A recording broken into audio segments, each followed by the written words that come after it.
Belinda, thank you very much for joining me today. Would you start by saying a few words about yourself and your work, please?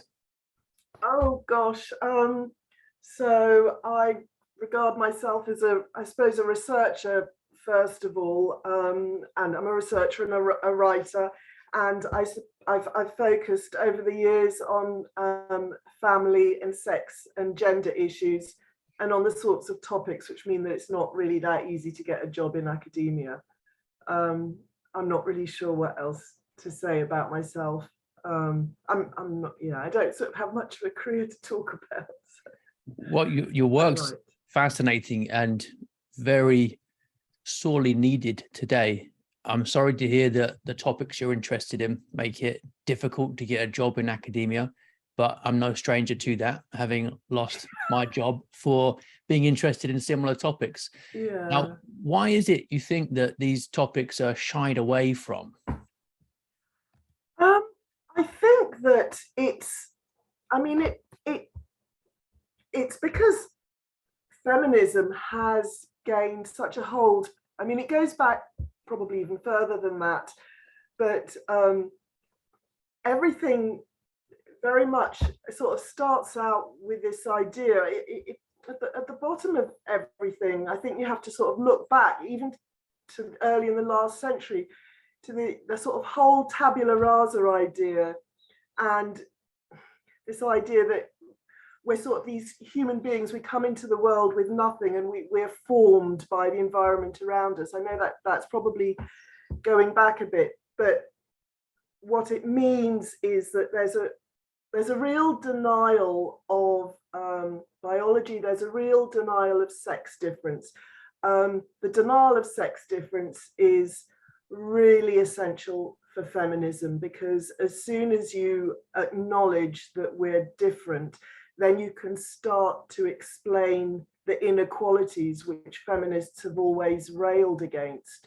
So it has been really essential, and to say that there's no difference, the only, the radical feminists, the only difference that's allowed is that because we're female, they did allow the concept of female, we suffer from oppression, but the idea always was that this difference wasn't real. The only thing that was real was the oppression. And these ideas, I think it's feminism has been a really influential ideology. I actually think now there's huge social change happening, and there's other stuff going on at the moment, but I think that even in terms of what's happening now, feminism was the sort of sine qua non. It was really essential in laying the whole foundation of what we see now, breaking up the family, fragmenting society. So, I mean, when I actually look at it, I actually feel that, I mean, I'm really jumping ahead of myself, so perhaps I shouldn't go there yet. But I actually think that well, anyway, the breakdown of the family has been really essential to the problems that we're dealing with now, and feminism has played a really key role in that. Well, let's talk a bit more about the family then, and the reasons for its breakdown, and more importantly, why anybody might want to try to destabilize the family. Because if we go back far enough in feminist ideology, we actually come back to Marx and Engels, and the idea that the family is an oppressive institution. It's not natural. It's something that's a social construct, and it's terrible for women. And they realize that if they can change young women in particular, change young women's sexual behavior, then it might be a way to liberate them from the family. See, the way that I mean, that's absolutely accurate. And then, there was Marx, and then there was Marcuse and Gramsci and all of these men, white men, and I mean, the way I see it, I mean, is that they realized that they had to get rid of the family, you know, that the family was a sort of actually a bastion of power. The family prevented them. The family had to be destroyed for Marx, but also later on, if you look at the whole sexual revolution, Wilhelm Reich and all these guys, they really believed in, they were the ones who first, Reich it was, who first talked about the sexual revolution. You know, you've got a whole bunch of men who realize that the family is actually a constraint on the way that they would like to behave. They realize that the family it's a repressing force for them.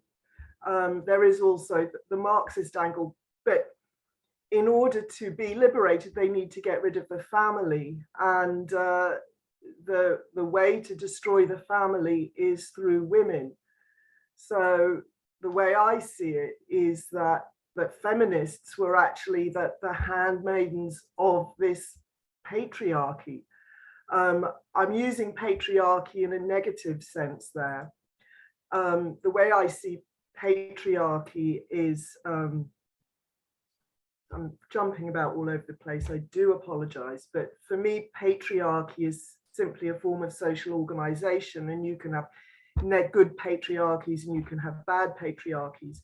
In this particular case, I think we had a sort of, you know, I think perhaps there was some kind of, you know, you did have your white men at the top who wanted to increase their power and control, you know, in all sorts of ways, and realized that that the family had to go.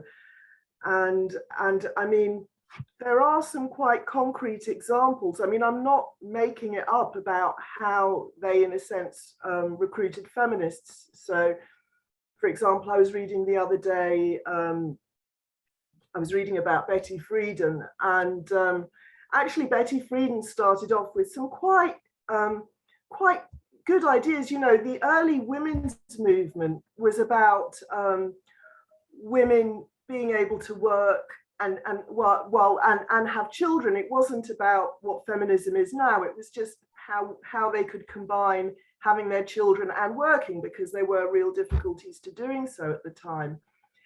And there was a chap called Leder and Nathanson, but particularly Leder, and he realized he wanted to bring abortion in. And I think a lot of this, for example, was really motivated by the fact that he realized that women having children would really get in the way of them participating in the labour force, particularly when you've got a women's movement saying, if women participate in the labour force, we want you to help look after them and provide childcare and give maternity leave and give all these extra things. So a women's movement, as powerful women's movement, could make a real demand on industry, you know, help us look after our kids while we work. And Leder realized this, and he spent about 10 years. He realized that he had to convince Betty Frieden. He realized how influential she was. This has all come out because Nathanson, who he worked with, actually converted later. He confessed all of this. So they got the National Organization for Women to bring in abortion. And there are other examples which don't trip off my tongue like that, but there's definitely other examples of feminists who were really linked in. These early feminists were linked in with the communists and that sort of thing. So I'm not saying it was all, of course, you know, these feminists came up with their own ideas, they ran with the ball, but I think that the sort of the feminists, in a sense, you know, some of these feminists were the handmaidens of the patriarchy, I'm afraid, in destroying the family, which actually is a tremendous, you know, women have so much power and influence through the family, and people who want power don't like that. And so that's what they've been busy destroying. And now they've kind of got free reign. I mean, feminism's probably not that necessary anymore because things have been so, you know, we've also got sort of the LGBTQ, whatever it is, movement, sort of that's wrecking relations of reproduction. Well, one of the interesting things about that is that in some ways it's a consequence of the breakdown of monogamy and the family, because one of the strong correlations in anthropology is that whenever you get the breakdown of monogamy, you get increased homosexuality because you have more women being taken by a smaller proportion of men at the top. So there's a movement towards polygamy, and this means that some men can't get sex very easily, and as in many all-male environments, the Navy or prisons, for example, they turn to homosexuality instead. So destroying the family affects society at its root. And I like the point you made about women being very powerful, because in some ways they are the font of the family, which is also the font of culture. So one of the first things that a radical wants to do, and a radical literally is someone who goes to the root, is to go after women.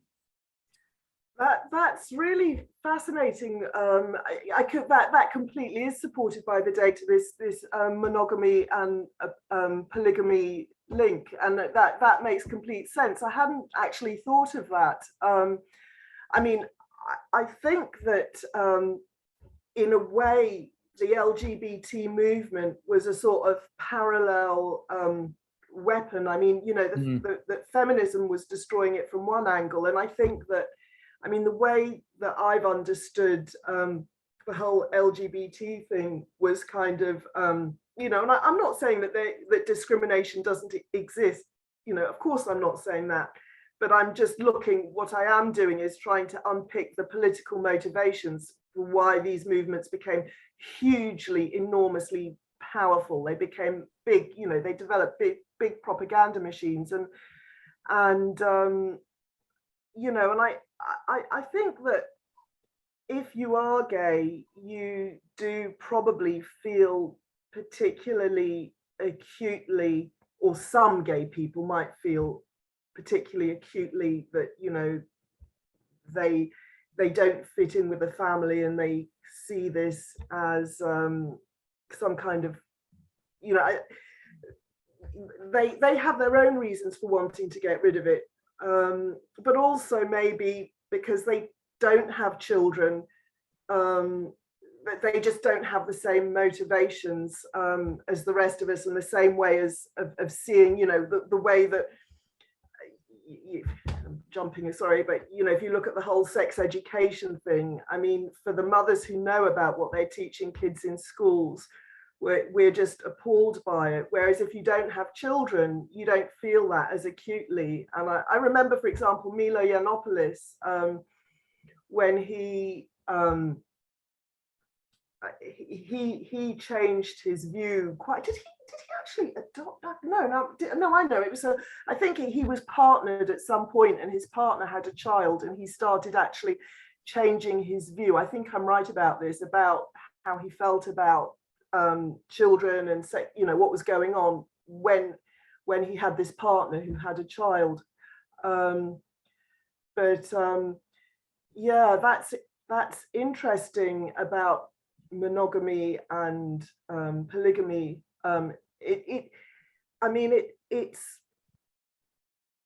Yeah, there's a whole because monogamy is actually quite, you know, in the greater scheme of things, monogamy is quite a specific system, and it's become dominant because it's so successful, because it works so well. But if you look in terms of the numbers of societies, I think the majority of societies were probably polygamous, but because monogamy actually works well, exactly for that reason that you've given, but it's also will have higher rates of fertility, and it works in all sorts of ways. It has actually become the dominant system. But of Yeah, course, it's 85% of human societies have been polygamous, yeah, but only the most successful ones are monogamous. yeah, And I think it's because you integrate more men into the family. You integrate more men into culture because they're pair bonded. And if you don't have monogamy, you have the problem of too many men running wild, basically. that that that's it. That's exactly the case, and that is the, you know, probably the most useful thing that monogamy has done. And you know, what we have now, you know, now that women are sort of going it alone so much, and you know, being this whole, you know, very particular about who they'll have children with. We've got, you know, the whole MGTOW movement, you know, the whole men going their own way, doing their own thing. I mean, we've got enormous social problems going on with men because they just, you know, I think that the family and the role in the family is an incredibly civilizing sort of force. One of the things that my husband and I did research on was we looked at different we looked at different levels of interest which boys, we compared boys and girls, but it was the boys' findings that we were really interested in, that boys had according to whether they had traditional values or not. And we did find a correlation between having traditional values and having an interest in school, because you know, if you come from a family, or if somehow or another, you know, maybe you've had some male role model in your life, maybe you didn't have your dad at home, but if you've had some male role model in your life that has shown you that as a man, when you grow into a man, you will play a role in a family, you will support that family, that is a really motivating influence. And I think that that is one of the keys for why fatherless boys don't do well at school, because they don't really see the point of learning.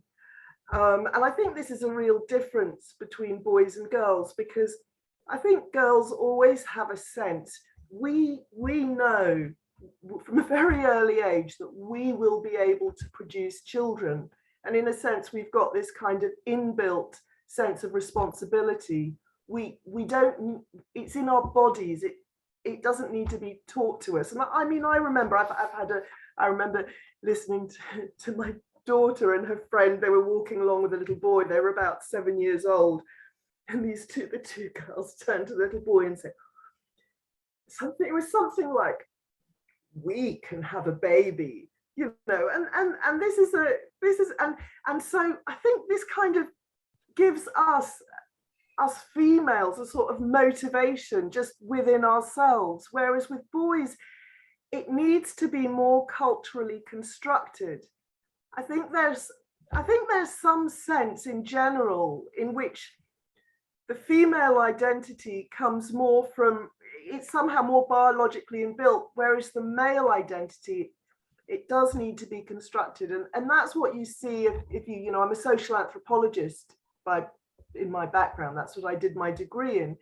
And if you study, you know, pre-industrial societies, tribal societies, they have wonderful whole ranges of different kinds of initiation ceremonies through which boys become men.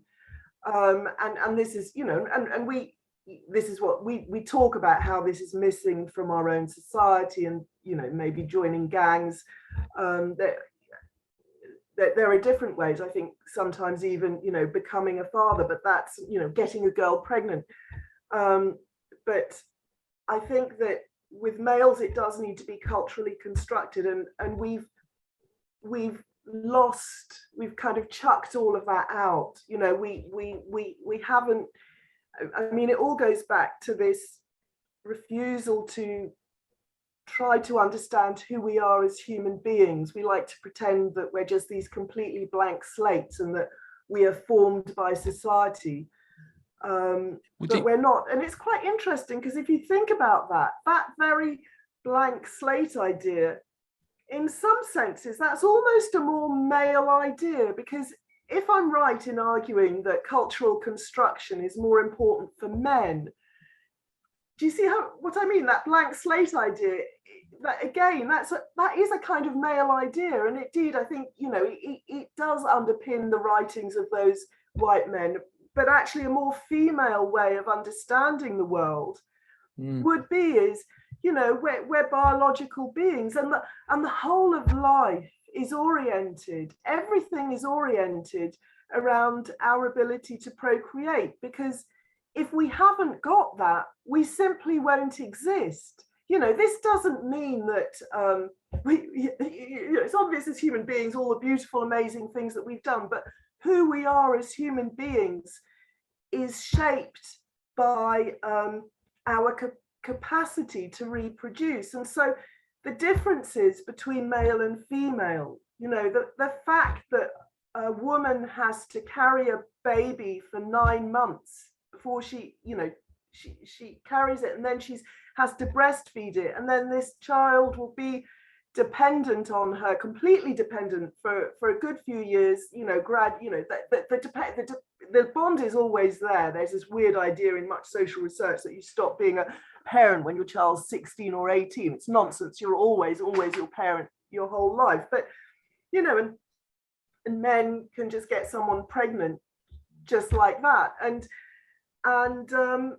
these things, they kind of set up path dependencies, and they affect who we are as human beings. I mean, it's very, very much more complicated than that, but I'm just saying that, this is a prerequisite. If you can't reproduce, you won't exist. And I think that, the thing that's worrying in contemporary society is all the damage that's happening to reproduction, because we've totally denied our basic humanity and who we are. I think these differences are, they're not just really, they're really interesting, they're really valuable, they really help us to understand each other. I can say, because I studied social anthropology, in the late 80s. So I was actually indoctrinated with this idea that that we're culturally constructed. And I used to sit there in the library really puzzling this over. And I can't believe the extent to which I was quite taken in. I did puzzle over culture. I did used to think about it, but I wasn't given an alternative. I didn't completely buy into it, actually. And I definitely didn't, I never bought into the idea that we were, as females, universally subordinated. I always had a sense of my own power as a woman, funnily enough. I never bought into that idea, but I was intrigued by this cultural construction idea. And then I had a son. And I remember, first of all, he was just really, I realized that this being was just somehow intrinsically different from me. He was just really different. Actually, he was much more chilled out than, this was my first experience, that male is different. And I bought him a doll. I bought him a really nice doll, because this is what I'd learned was that, and he totally didn't get it. It wasn't even just chucked it. He never really understood about teddy bears. He used to think that they were just bits of stuffed fabric, and so I think that actually this learning that we're different is really helpful for relationships between men and women, because when I was younger, I used to think, well, I would do this. Why doesn't he do that? There's something wrong with him, as if there was something defective about him, as whoever he was as a human being. But then as I grew up, I realized, well, he's male, he's different. And this is really important, and in a way, it's a lesson for life to appreciate other people actually are different. They're not all just beings like yourself. They think differently. And that initial difference starts with the realization that males are different from females. And therefore, they have different, But this is something that we just completely deny. And Well, what you said about ultimately survival being instrumental to reproduction is really important, because the differences between men and women complement each other, and they are, in the final analysis, for the benefit of children. So, for example, women tend to be better with words, better at facial recognition. They can hear pitches in a baby's crying that men can't. And that's really important for them as mothers. And men might have different stress tolerance. They might be physically larger, stronger, etc. And that's really important for them as fathers. And the child needs both.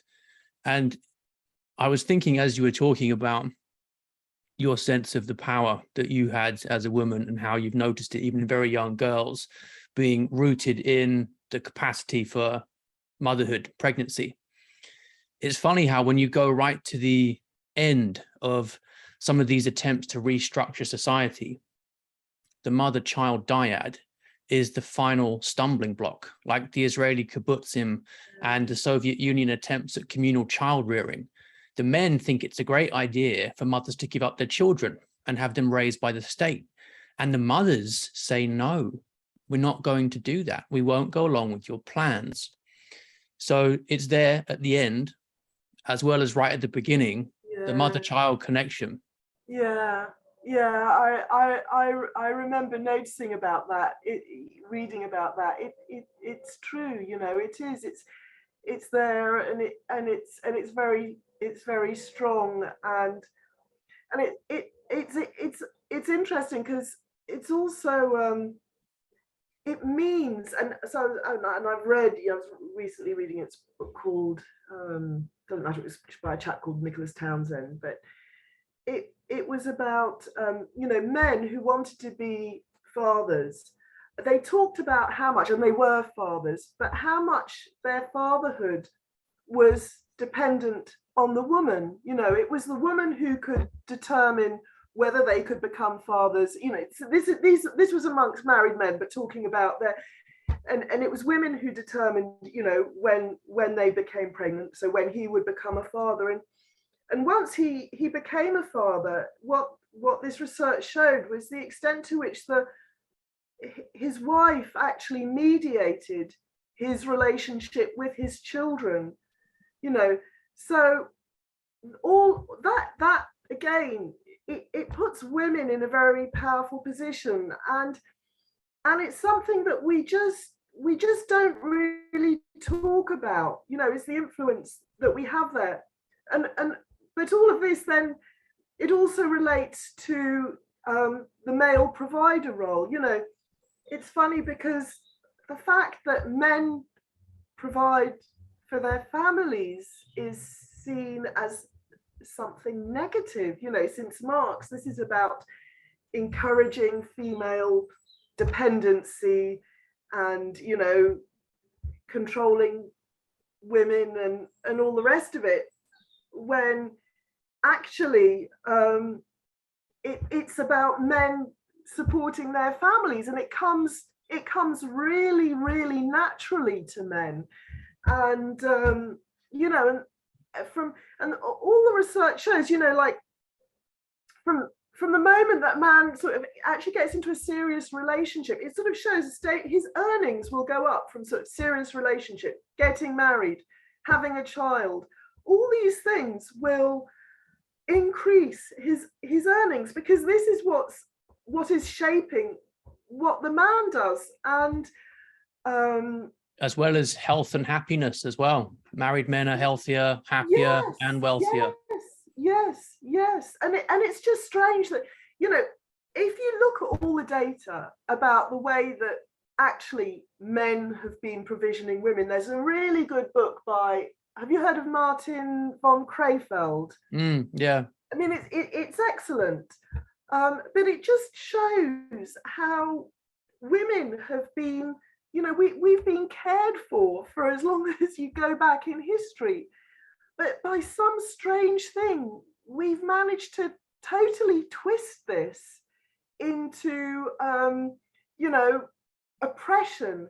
And well, the point you made earlier about men actually feeling oppressed by the responsibilities and duties of the provider role, at least some men who envision for themselves a life of easy promiscuity, pleasure without responsibility.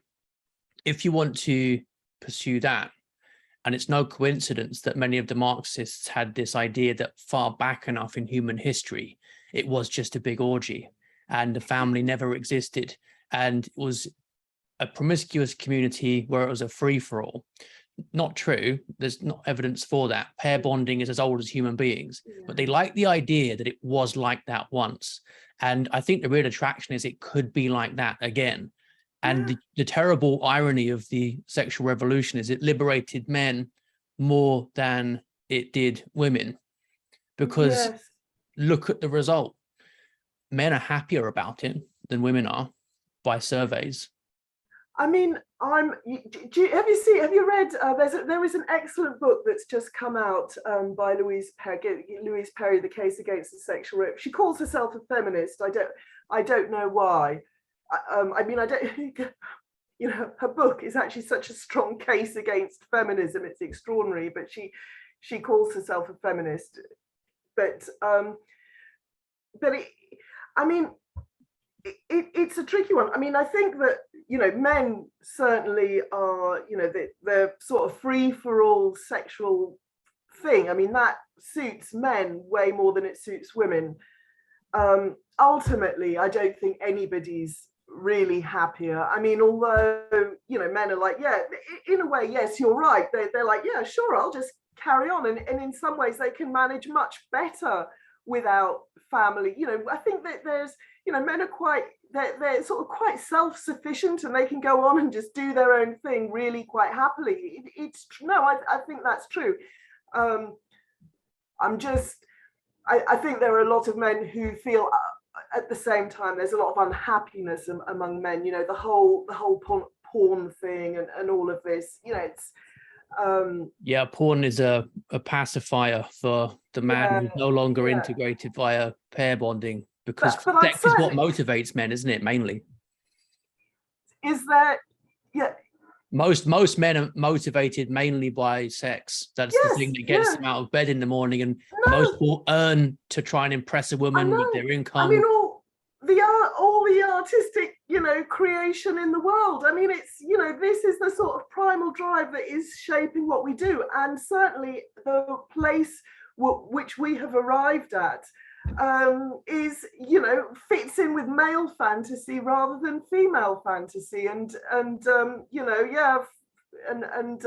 yes, I think you're right. And I mean, Marx, I think he had his mistress living in the house and all that sort of thing. I mean, they you know, that's what they were after, was a sexual free-for-all, and they seem to have managed to convince the feminists to kind of bring this about. You know, feminism it severs the connection. Feminism attempts to sever the connection between being a woman and being a potential mother. So it's encouraging women to treat sex like men do, and there's no possibility of a child. You sleep around and we pretend as if the family doesn't exist, which is not the biological reality of it. No, and it really, I think it's really psychologically difficult for women, and I don't think there's a recognition of that, you know, that, I mean, even when I don't think women feel that, you know, I find it hard to believe that any women, you know, really take to the whole sort of casual sex thing. There will be many women who will say yes, they're fine and they're happy with it. I struggle, but statistically there is no doubt that statistically men and women are in very different places with regards to sex, and the way things are at the moment, it's the ball is in the men's court, as it were. You know, so I'm not really sure where one goes to from here. You know, I'm not sure what's presumably back to the time-tested way that we know has proven itself, and you've got I think that will happen. I mean, even now, the data shows that those, families which are sort of traditional, religious, conservative, they are reproducing much more than those who are liberal, secular. They're having much fewer children. The traditional people are having much more children. And I mean, I just noticed, I think there's quite, at the moment, there is quite a slew of different people coming out, and there is this kind of return to the more traditional way. I think that is happening, and I think there's, if you look, I think there is actually quite a strong return to actually Christianity. People are talking about Christianity in a way that they absolutely weren't 20 years ago. Being Christian is, these days, it's really quite countercultural. Being traditional is actually quite revolutionary. These days, if you want to change and transform society, the best thing you can do is get married and and have children and stay married, and I mean, this is actually, and practice, and Christianity, these are all really sort of countercultural. And I think I call it reverse Reich. Whatever Wilhelm yes. Reich said, do the opposite. Yes, exactly. Yeah, and I mean, I do wonder sometimes when I'm looking at the material, to what extent a lot of the things which happen, certainly sort of the LGBT strand of it, a lot of what was going on was sort of an anger at Christianity and at the Bible and at the traditional, that provided a big motivation. So people have realized that if they want to fight back on that, the best thing they can do is, stick to Orthodox Christian belief. So that, I think there is a sort of return to tradition going on. I mean, it is how we're built as human beings. So I think that's happening. There's a lot of other stuff going on at the moment, but I think the trans movement has struck many people as, in some ways, the end of the line, because it's been one thing too far for people to accept, and that means there's also a return to biology. And with that, I think one of your most fascinating areas of research, which is that patriarchy is actually rooted in women's choices, which is a very strange idea for most people to consider, who've been told that patriarchy is all about what men want and it comes at the cost of oppressing women. But you say that actually it is rooted in what women want, and patriarchy is how women shape men to serve them. Yeah, absolutely. I think that if you were to look at the origins of patriarchy, it would be women and their mothers, and channeling men to to providing for the family, to protecting the family, to doing everything to look after women. It works completely in women's interests. And I'm sure, I mean, at the boat, there's a very basic data which is really strong. There was a massive international study. I can't remember what the sample size was, at least I can't remember. I think it was much more than 200,000, anyway, really big. Women will choose men who are in better paid work. The whole hypergamy thing, this is really real. So women are choosing to put themselves into a dependent, you could see it as, say that women are choosing to put themselves in a dependent position. In that sense, patriarchy is created by women's choices. And the basis of those choices, why do women want men with resources?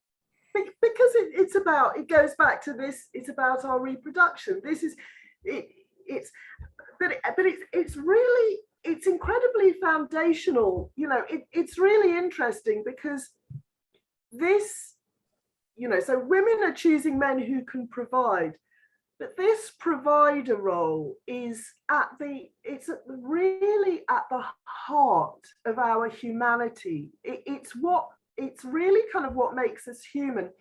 There are very, very few other mammals where, certainly among the great apes or whatever, where the male plays a provider role. There are one or two, but it's actually, I think there are you have seahorses and birds, but apart from that, it's actually very rare. And if you look at this is quite complicated, but if you look at the sort of origins of how we became human,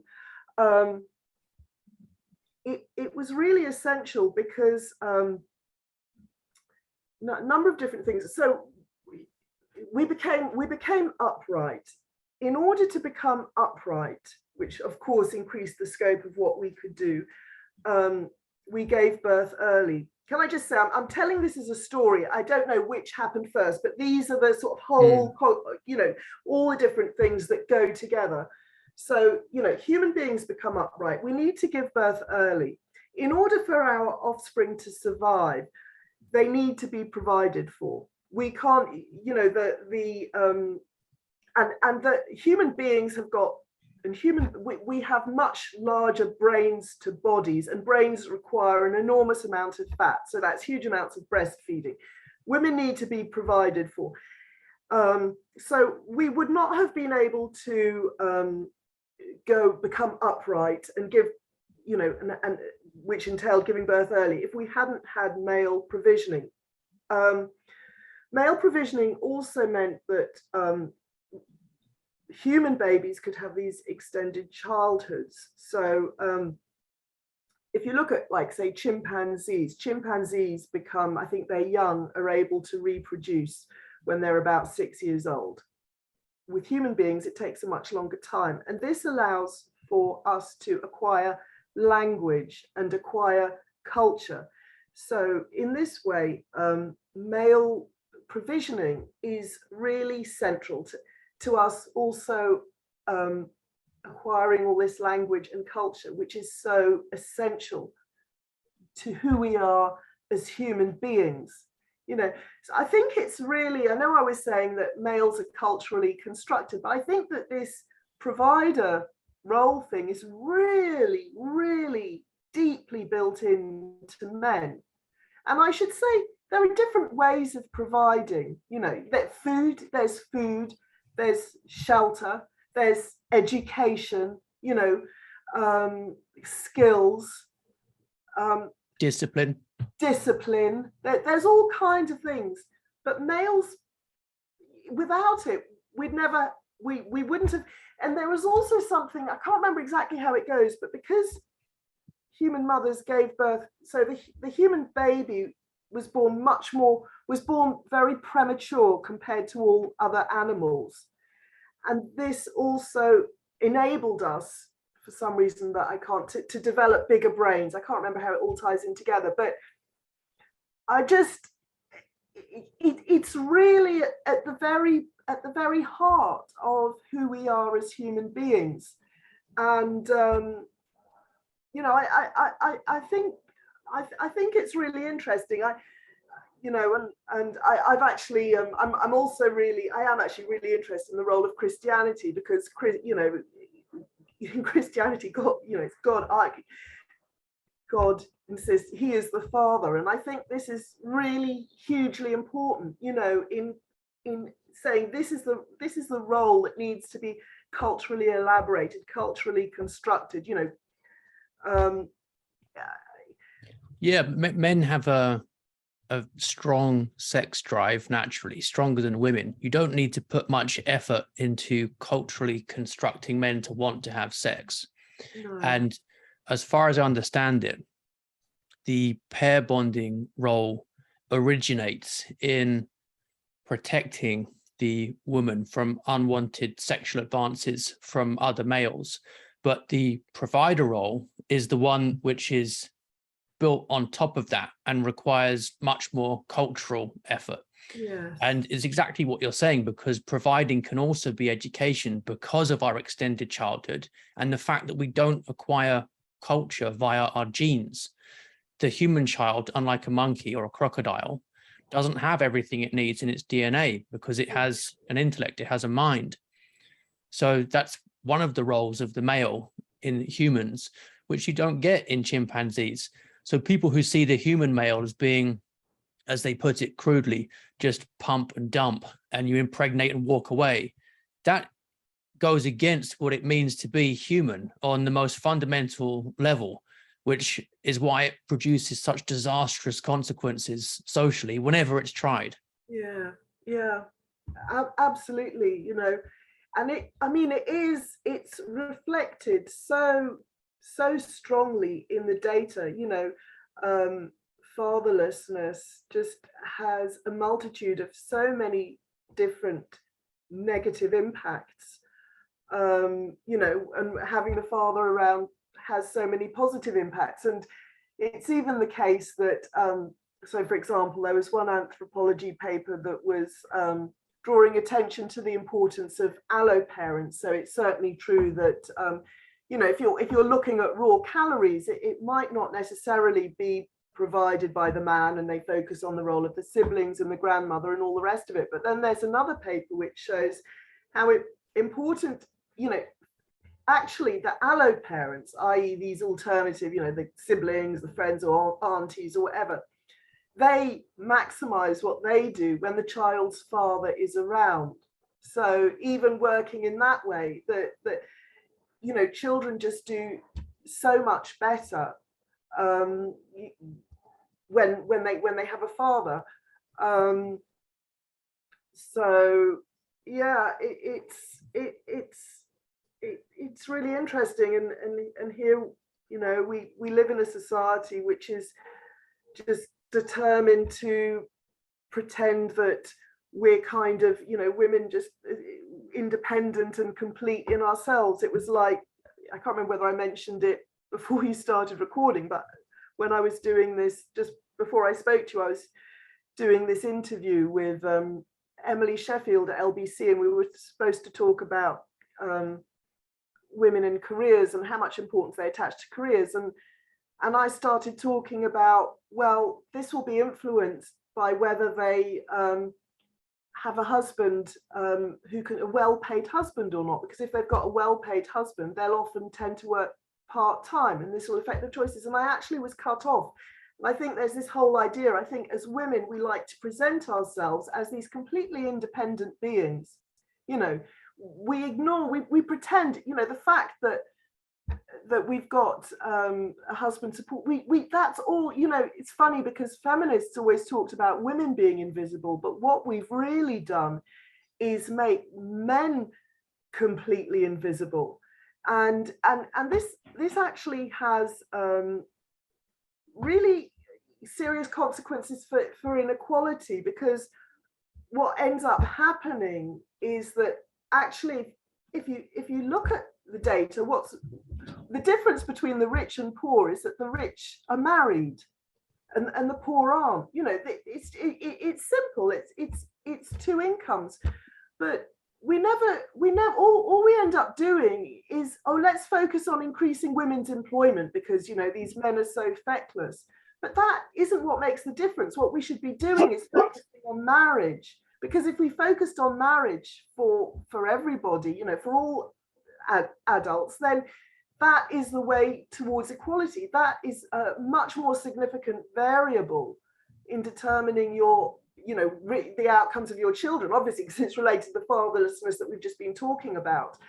But there's a complete, you know, it's all just invisible. It's the invisible man. We don't talk about the role of having a, you know, it's quite interesting because what you actually find is that women reduce their hours of work as their husband gets higher wages. So when they talk about how, because it, you know, the inequality, the wage inequality is much greater at in higher paid jobs than in lower paid jobs.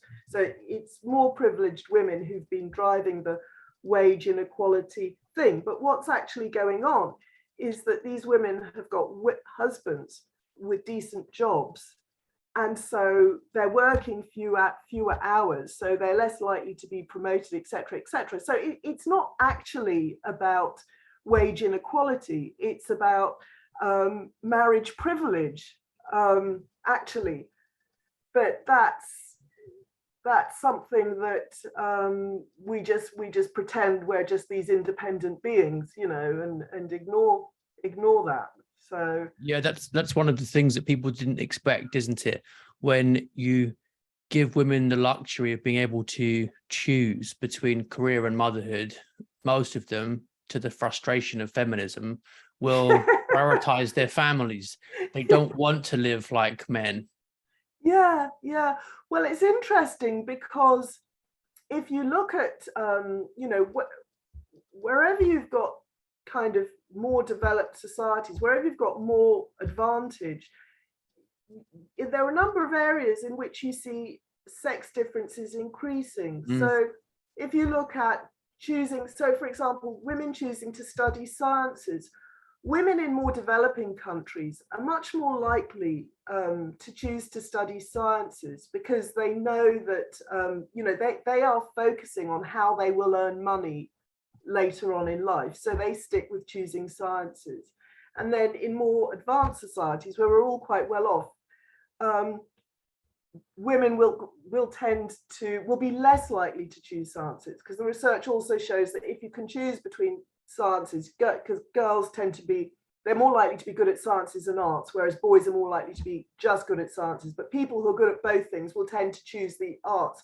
So that's one area where sex differences increase. But they've also shown, for example, there are a number of psychological variables. There's a chap called Schmidt, and all these the psychological variables, the differences between males and females increase in more developed societies. So it's almost as if the mechanisms that we'd found, including patriarchy, these mechanisms were actually ways of subduing inequalities.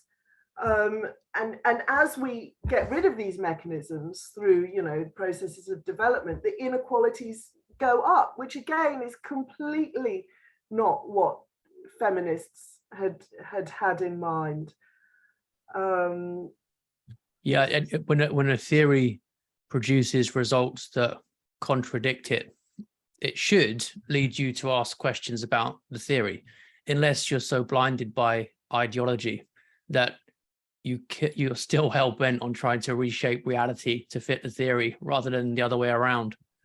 Well, this is what I've come to realize. I mean, I realized it with feminism, but, you know, without going into, as time passes, I've come to realize how dependent people are on their particular set of beliefs.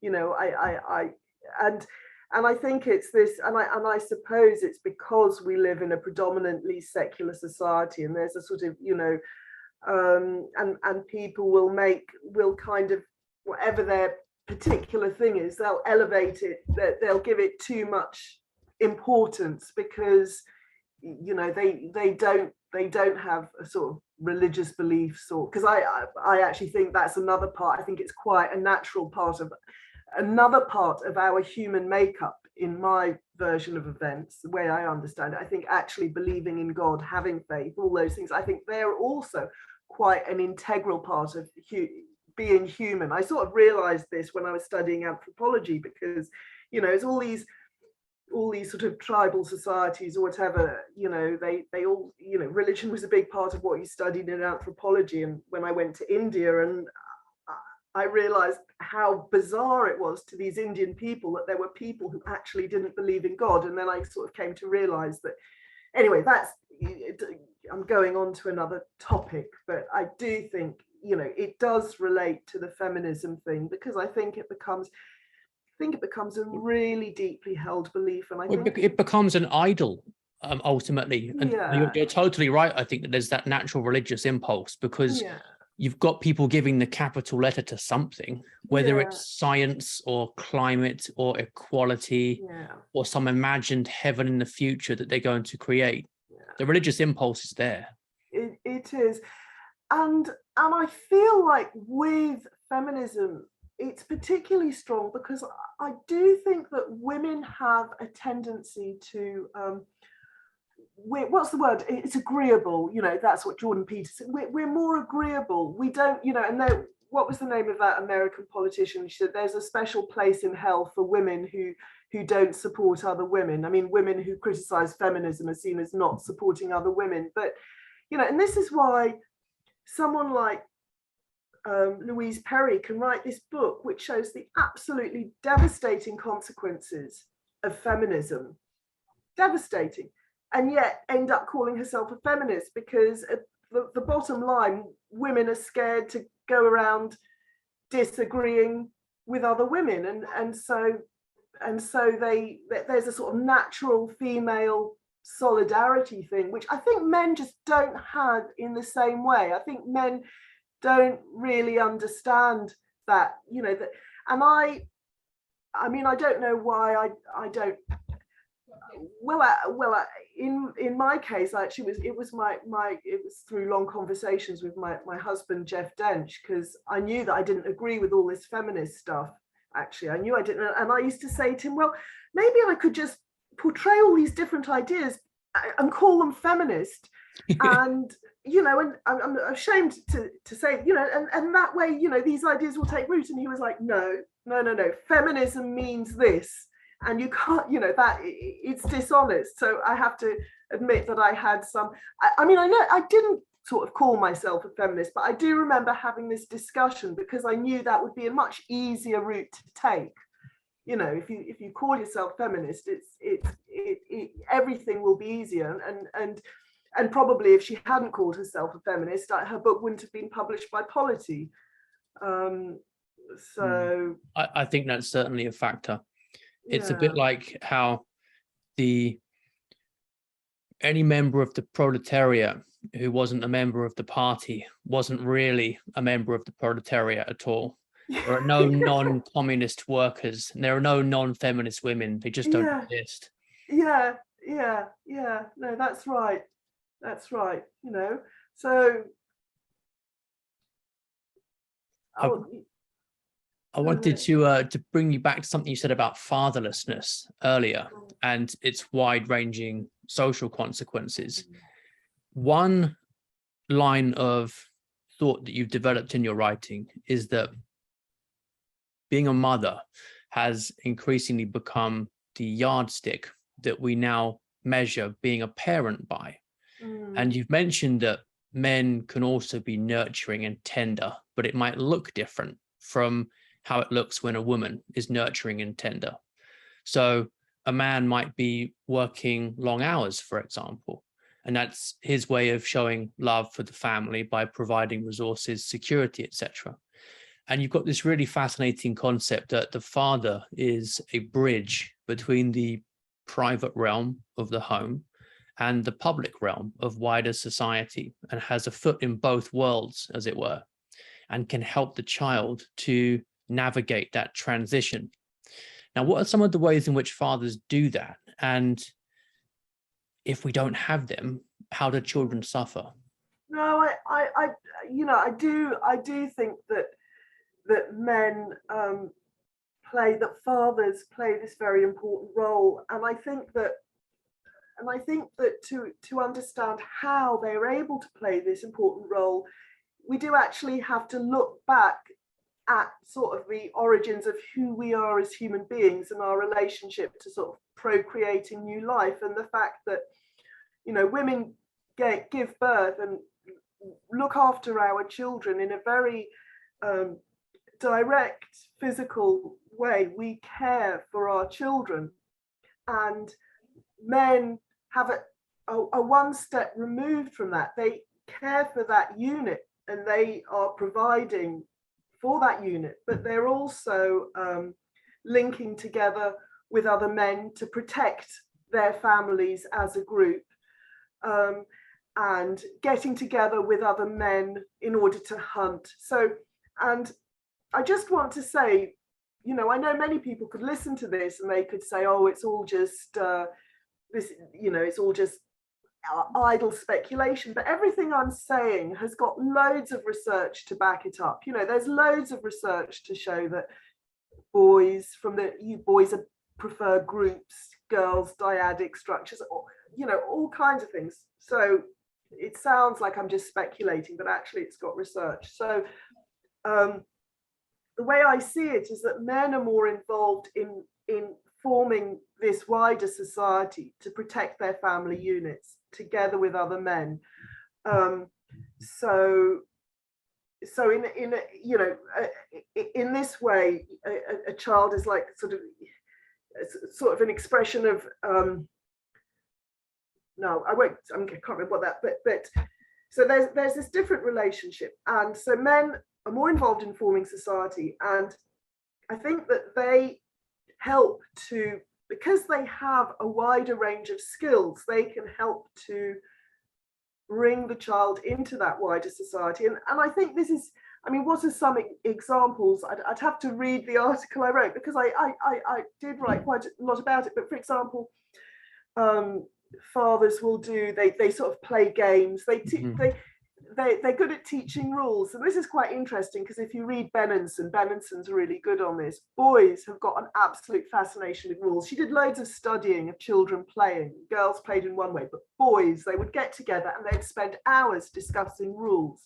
And when they'd invented the rules, they played so much better. It was something just boys did. So I think that because they've got this wider perspective, they can introduce this to the children. And it's also like, if you think about the mother-child dyad, the mother is really just concerned with her child. It's quite and it is competing with the other individuals. And with fathers, it's much more of a group thing. So they are more able to provide an overview rather than this kind of particularistic tie. You have to, I have written it all down. It's kind of more difficult to explain, but I just think that our relationship to reproduction actually shapes us who we are and gives us a different role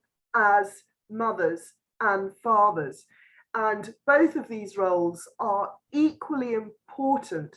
But in order for a father to do these things, he does need to have experience of these things. So he does need to have had experience of providing. He does need to have experience of going out into the world in some capacity. It is so, and I think that one of the things that's happening, you know, because we've so much denied that there are sex differences. I mean, what's been happening over the past few decades, we've been absolutely, you know, boys have been really sort of falling behind in education.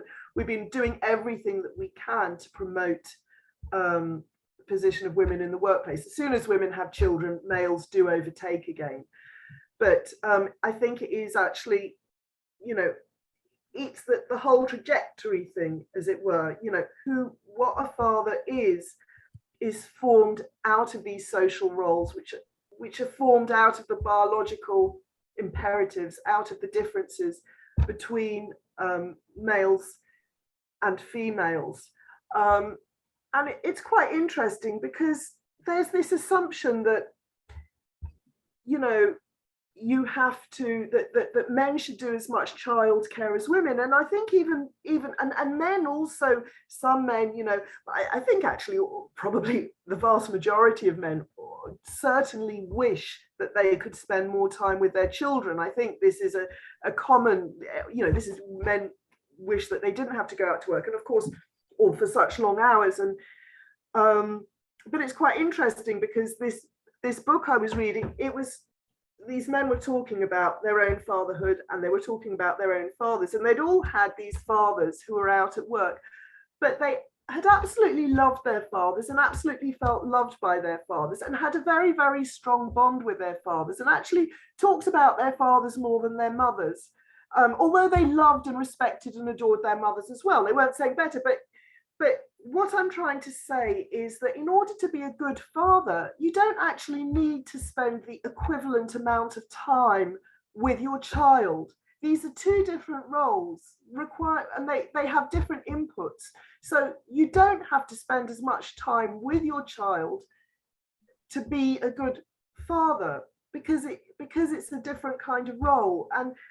And we kind of assume that what the mother does is parenthood, but what the mother does is motherhood. There's motherhood and there's fatherhood, and these are two different roles. And to some extent, there will be some degree of, Venn diagram or overlap or whatever, and of course people will take different roles just in terms of personality. I mean, in this book, it was talking about how some mothers would be the really strict ones, and they would create a situation where the daddy was the fun one that the children would look forward to. And some mothers would be the loving, kind one, and they'd create a strict daddy. Interestingly, it tended to be the mother who had the power to determine or shape or influence in some way which the father would be. But I do think we need to look at and talk about the ways in which fatherhood is different from motherhood, so that at least when people don't have dads or grow up we know what they're missing out on. And I think that this is a big thing. I think there's this kind of fear that if you're deprived of something, you can't talk about it because you're deprived of it, and that therefore you're suffering, and it's discrimination or whatever. But I think actually if there's some way in which you're disadvantaged, recognizing what the loss is actually helps to overcome it, just as recognizing what the difference is helps to overcome it. It's like, for example, there's really strong data. For example, I'm just taking that men have got, I think it's much better three-dimensional stuff in their head. They can do three-dimensional visualization much better than females can. But theoretically, if females felt it particularly important, because we know that that's something we're weaker at, we could go to a whole lot of effort to strengthen our three-dimensional capacity. Do you know what I'm trying to say is it's important to know what our differences are. It's important to know what a father's role is. So if you don't have a dad, you know what you're missing out on and what you need to acquire, and maybe get this from another man. There used to be this thing of having a male mentor, but so often these male mentors would be like a star footballer, or have some really fancy job, when actually probably the most effective male mentor would be a father, a dad, and his role in the family. That would probably be not, so the child growing up the boy in the single parent, and girl as well, but in the single parent household, if he's got an uncle, and that's what that uncle does, he can have some idea of what that male role is. But yeah, that's a really important point. And looking at the data, the main thing that a single mother, for example, should be particularly alert to putting extra effort into providing for the child is discipline and boundaries. Yeah. It's no coincidence that historically the male role in terms of conscription for warfare has been the most male. So women have never been conscripted into frontline combat in any country. It's one of the points that Martin van Crevel makes in his book, The Privileged Sex. But that idea of protecting boundaries and perimeters also applies to behavior within the family as well. And I think you see it in schools too, with young boys who are testing boundaries with often female teachers in classrooms running into the same kind of difficulty. I think this is absolutely true. But I think one of the things which I sometimes see happening, it's almost like I sometimes see women not allowing fathers to give these boundaries and to give these rules. And it's kind of like we've become so accustomed to thinking that we know best, that we are it, that we determine what, no, the father can't do this or can't do that. We think, and so I think that, you know, so sometimes the father can be around, but he can be sort of rendered quite ineffectual because the mother doesn't want him giving the rules. Rules are toxic masculinity. Yes, exactly. Rules are seen as toxic masculinity, but actually they're just, they're what help a child feel safe. They're what gives a child boundaries. I think children really like rules. And where was it? I was reading somewhere. Actually, I think that women in the end don't mind if, you know, I mean, boundaries in general are, you know, they're a good thing. They help. They are about helping to feel safe. You know, it was something like if he puts boundaries there, you know, he's going to defend you. It's like if you can see a man will put boundaries. I can't remember what it was I was reading, but it was like, yes, then you know he'll defend you as well. So it is. I mean, I have a free spirit element about me, so I'm not always great with rules and stuff, but I do appreciate that they are really quite a good thing. But one of the things, I mean, you say that, but I do sometimes see, I think the other thing that happens, and I can't quite work out, because I do think there are single mothers who are very aware that the boundaries is important. And I sometimes see single mothers who seem to be being too strict. It's like they go overboard they know that boundaries are really important, and they kind of almost seem to go overboard in trying to create boundaries, which also sort of backfires. But to get back to what you were saying, I mean, people can read what I've, you know, but I do think men have this bridging role, you know, and it would be really nice to see it all outlined, and, you know, what fathers do. You know, it's funny because I don't think that particular thing is an area which is particularly well researched. I mean, differences sort of in there's been a lot of research in childhood differences, but it'd be quite interesting to see and differences between mothers and fathers. But the thing is, well, fatherless boys, I noticed, score higher on indices of femininity, which is an interesting consequence of not having a man in the home. You mentioned earlier about role models and how the father models masculinity for the boy growing up. So it can become a vicious cycle, can't it? If you haven't got that, you don't see it, you don't learn it, you don't do it for yourself either. It's quite interesting because that actually, it does touch on, because I've done some writing on sort of gay issues, and you know, I actually used to think that being gay was something that was genetic. I used to think that, and then I did a lot of research, and that's absolutely blown out of the water. There was no evidence for that whatsoever. What they did find, there are social differences, and one of the hypotheses is that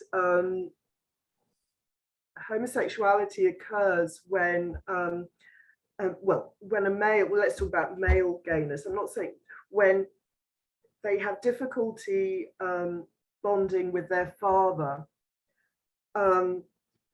It can also occur when they are really bullied by their male peer group. So what happens if it's difficulties bonding with their father, if it's difficulties bonding with a masculine element, whether that's the father or the kids at school, as the boy enters puberty, he's yearning for that masculine input, that masculine contact. I think it's really important for boys. He's yearning to be part of that group, and that yearning becomes sexualized. So what you'll quite often find is that gay men have had either very difficult relations with their fathers, and I think that there is a risk, if you haven't had a dad there is an increased, chance that you could become gay because you're yearning for that masculine contact, which is why it's kind of really important to,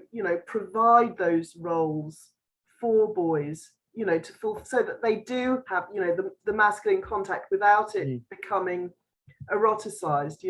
I know a lot of LGBT people would say, well, why does it matter if someone's gay? But let's face it, it's really nice to be able to have children with the person that you love. That's the bottom line. And if you're gay, you can't, and that is a massive loss. And there's no getting around that. It is a sort of tragedy, that you. So I think there is a real, I think it's silly to pretend it makes no difference whether you're gay or not. Being gay, I think must be really tough. The most recent large longitudinal study, they don't do them anymore because it's politically incorrect results, also showed around a 20-year reduced life expectancy, not purely because of health risks, but also because of the psychological toll of not having a family. Oh, really? We mentioned about marriage being correlated with health and happiness in men. Yeah. Married men live longer than single men. In some ways, the gay man is the ultimate single man. Yeah. If you look at how the culture encourages promiscuity, then that's a factor. Yeah. No, that's interesting. That's interesting. Fascinating what you said about homosexuality being a craving for masculinity. Well, that's what I read. I was doing research. I was writing an article about there's all these attempts to ban any form of therapy. If you're gay and you seek any form of therapy which might in any shape or form undermine your gayness, that is to be banned. They call it conversion therapy, but that word itself is just designed, it's a sort of marketing word to make any kind of therapy look bad, so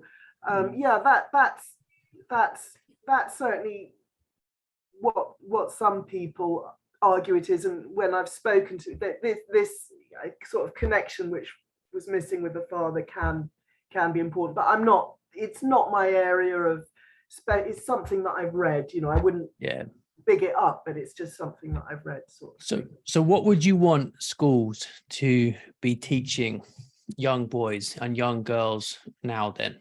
Think about the messaging over the last few decades and where it's got us now. What would you want to be taught?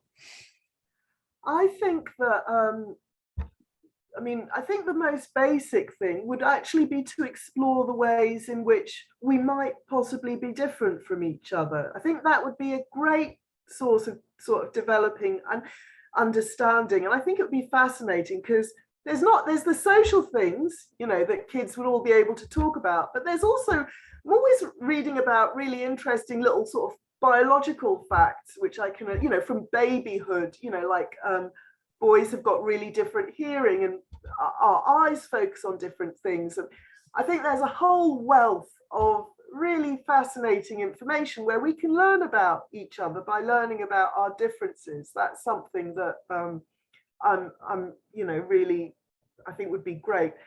I also think, I suppose this affects women more, but there's always talk about sex education. I really think we should be teaching girls and probably boys, I suppose, but it's really girls in a way, about our fertility. There's really fascinating, girls are just told, they're just told about the pill, for example. Actually, the pill is incredibly, it's a real health hazard. It has a lot of really kind of subtle but negative effects. So it's not a good thing, and we should tell that to girls. These are the risks of the pill. I'm going to put a link up to the interview with Dr. Sarah Hill that I did on the pill. Okay. It will pop up in the corner. Excellent. Yeah. So click on that if you're interested in that topic. Did you interview her? Yeah, it was really fascinating. She outlined how it affects the brain and all the hormones and what young girls don't know when they take it, but they should be told it. Oh, fantastic. Oh, I didn't know you'd done that. Brilliant. Excellent. Yeah. So that, and then there's also just about our cycles, because there's lots of really, we can read all about a state of our health. We can know so much. So teach girls, and probably boys too, but I can't really talk about boys because I don't know so much, to read their bodies, and also things like, and actually that fertility declines. There's a big, talking about careers and everything like that, but why not talk, if kids are going to be having these conversations, talk about your future. What would you like? Actually, the research shows the majority of young people would like to be married and have, I think it said that the majority would like to be married and have children. But, if that's the case, just to think about that, because actually maybe that would shape the kinds of jobs that you choose to do. How's that going to affect your life and the timing of different events in your life? These are things which we kind of just shove all of that side, marriage and children, pretend it sort of doesn't exist. I mean, at the same time, I think if you talk to your average teenage girl, and I certainly would have said, I don't want children, I don't want to get married. I would have said that as a teenager, but still, I do think it is worth talking, discussing these things. That in itself is interesting, that many teenage girls might feel they don't want children young. That hasn't always been the case historically. No, I mean, peak fertility is around 18 to 25 for women, and some women, once those years have gone, find it very difficult to conceive, and they weren't planning on being infertile when they hit 30. They thought they could have a career through their 20s and easily get pregnant. Then they find out they can't and feel they've been cheated. I think that's absolutely true. And again, going back to anthropology, it was very clear this is something that young girls are really looking forward to and really excited about, that they will, have babies and that sort of thing. And we have kind of, pushed it out of our culture. I expect the reason that I was like, no, was because of the culture that was surrounding me. This is, I'm sure I was a product of my culture. Actually, I cottoned on, and I did actually have children before, well, I had my first child certainly before I was out of my 30s. But also, actually, just the timing of kids, because there's this whole thing going on where girls think they can go on having children till they're like 40, and but it, and even like I was, people sort of have children really late in life, but then you have to start thinking about, I mean, I had my I did have a child when I was 41, and but as you get older, you're there are very practical aspects, for my son, I'll be around, but for the child I had later in life, I won't be, you know what I mean? There are all these things which we're not told to talk about, but it's true, and these are important, these are things to think about. So I think that these are really important things that have been completely, whole issues around fertility and sex differences. All these should be talked about in really real ways, because this is at the heart of life, not our careers. Yes, careers are nice for a few years, but that's not really where it's at. That's a sort of, so for some people it is. For some people it is, and for those for whom it is really important, they can pursue it, and that's fine. Nothing's stopping them. But I think for the majority, it's to get money to support your family and your children, isn't it? It comes back to what you're saying about reproduction being central. So there's a real hostility in a culture that communicates to young women that they aren't valued as mothers, and they become important, they become valuable by pursuing jobs and paying taxes. So feminism's got a hint of underlying misogyny. It really does. You're not important as a housewife. It had misogyny and misandry. I mean, it's like, the way feminists interpret, when they see men in, high-paying jobs and striving, they think that they're striving to dominate women, or for status. It's all about status and power.